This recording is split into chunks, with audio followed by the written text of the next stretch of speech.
श्री शिवाय नमस्तुभ्यम। हर हर महादेव। आने वाले कुछ दिन मतलब 5 जुलाई, 6 जुलाई और 7 जुलाई बहुत विशेष है। 5 जुलाई को आषाढ़ माह की दशमी की तिथि है, दिन शनिवार का है। 6 जुलाई को रविवार का दिन है और एकादशी जो कि देवशयनी एकादशी है, जो कि वर्ष भर में कई बड़ी एकादशियों में से एक है। और इस दिन आपको कौन सा उपाय करना है उसकी जानकारी आपको इस वीडियो के माध्यम से मिलने वाली है। इसके साथ ही साथ 7 जुलाई 2025 सोमवार का दिन है और इस दिन आपको गुरुजी पंडित प्रदीप मिश्रा जी का बताया एक ऐसा मनोकामना पूर्ति उपाय करना है, जिसे करने के लिए आपको बस चंदन और एक बेलपत्र और एक कलश जल की आवश्यकता होगी। 108 बिंदी वाला उपाय है। कैसे करना है वीडियो के माध्यम से सभी उपाय समझाने का प्रयास करेंगे, इसलिए वीडियो को अंत तक देखें ताकि इस आषाढ़ माह के अंतिम दिनों का आप अधिक से अधिक लाभ प्राप्त कर सके। इस वीडियो में आपको 5 जुलाई, 6 जुलाई और 7 जुलाई के अलग अलग उपाय बताएंगे, इसलिए वीडियो अंत तक देखें ताकि कोई भी उपयोगी जानकारी आपसे ना छूटे। बढ़ते हैं सबसे पहले 5 जुलाई मतलब कल शनिवार के दिन किए जाने वाले एक विशेष उपाय की ओर। अगर आपके घर में पैसा आ ही नहीं रहा है, कर्जा बढ़ते चले जा रहा है, तो धन वृद्धि के लिए, लक्ष्मी प्राप्ति के लिए, कर्ज मुक्ति के लिए गुरुजी पंडित प्रदीप मिश्रा जी ने सभी से एक नियम बनाने को कहा है। इस नियम का आपको पालन करना है। प्रत्येक शनिवार को करना है, शाम के समय करना है।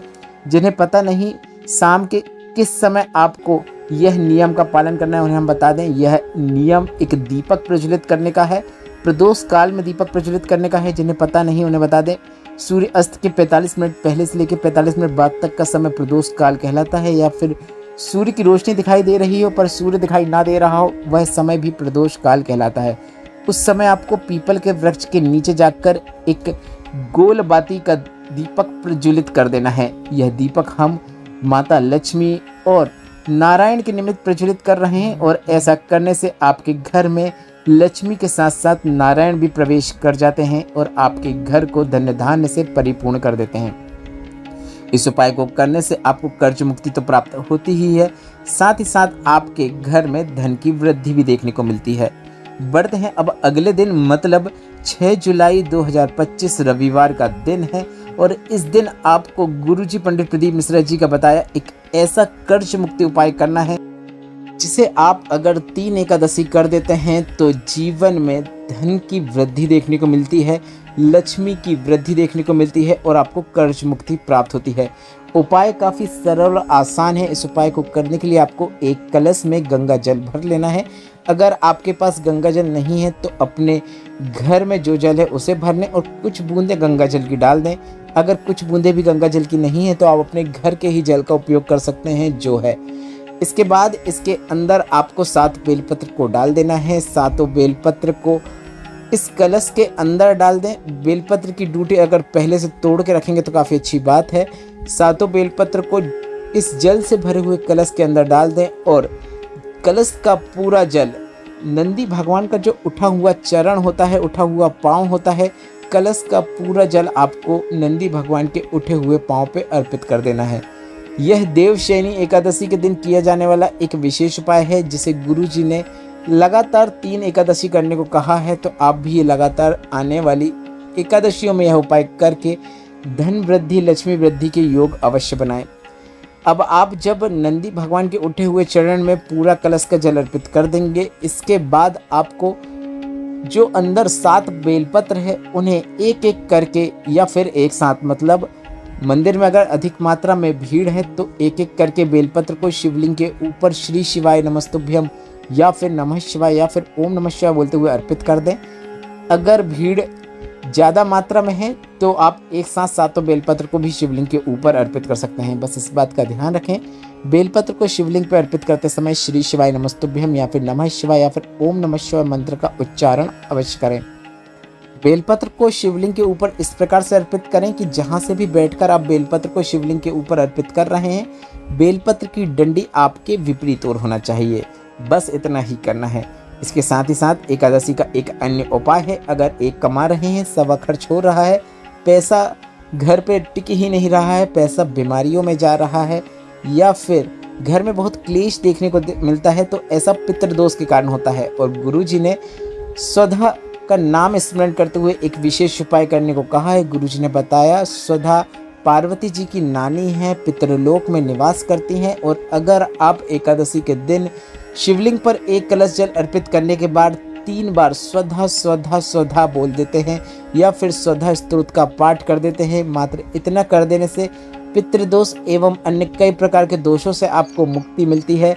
घर में पैसा टिकता है, घर से बीमारियां दूर होती हैं और घर में पॉजिटिविटी देखने को मिलती है। यह उपाय भी आप एकादशी के दिन करके अधिक से अधिक लाभ प्राप्त कर सकते हैं। अब बढ़ते हैं 7 जुलाई आषाढ़ माह के अंतिम सोमवार की ओर।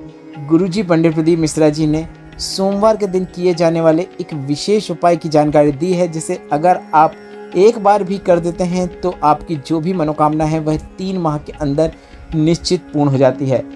कोई भी मनोकामना पूर्ति उपाय या फिर उद्देश्य प्राप्ति या फिर अटके हुए कार्य वाला उपाय होता है तो आपको इस बात का तो हमेशा ध्यान रखना है, बगैर कुछ किए आपको कुछ प्राप्त नहीं होने वाला है। आपको कर्म भी करना है, मेहनत करना है, उसके साथ साथ आप भोलेनाथ के सरल आसान उपाय करते हैं, भोलेनाथ का आपको आशीर्वाद प्राप्त होता है और उद्देश्य आपका शीघ्र पूर्ण होता है, अटका हुआ कार्य पूर्ण होता है, मनोकामना पूर्ण होती है। अब आपको इस उपाय के लिए एक बेलपत्र लेना है। बेलपत्र की जो डंडी होती है, मतलब डूंठ जो होती है, उसे तोड़ लेना है और उसका ही उपयोग करते हुए बेलपत्र में आपको 108 बिंदी बनाना है। हर बिंदी बनाते समय आपको भोलेनाथ का किसी भी नाम का जाप करना है या फिर मंत्र का जाप करना है। एक बिंदी लगाते समय एक मंत्र का जाप करें या नाम का जाप करें, और जिस नाम या मंत्र का जाप करेंगे उसका ही उपयोग आपको 108 बार करना है। बीच में मंत्र नहीं बदलना है, ना ही नाम बदलना है। अगर आप श्री शिवाय नमस्तुभ्यम बोलते हुए पहली बिंदी लगा रहे हैं तो 108 बार आपको श्री शिवाय नमस्तुभ्यम बोलना है, या फिर नमः शिवाय, या फिर ओम नमः शिवाय, या फिर हर हर महादेव, या फिर बोल बम, जो भी आपको ठीक लगे, बस आपको बीच में बदलना नहीं है। 108 बिंदी लगा देने के बाद इसे लेकर आपको भोलेनाथ के मंदिर में जाना है। एक कलश जल भी लेकर भोलेनाथ के मंदिर में जाना है और इसे सबसे पहले आपको शिवलिंग में माता अशोक सुंदरी के स्थान पर स्पर्श कराना है, अर्पित नहीं करना है, इस बात का ध्यान रखना है। माता अशोक सुंदरी के स्थान पर स्पर्श कराने के बाद शिवलिंग में कटीय भाग जो होता है, माता पार्वती का हस्तकमल होता है, वहाँ पर स्पर्श कराना है और इसके बाद इसे आपको शिवलिंग के ऊपर अर्पित कर देना है।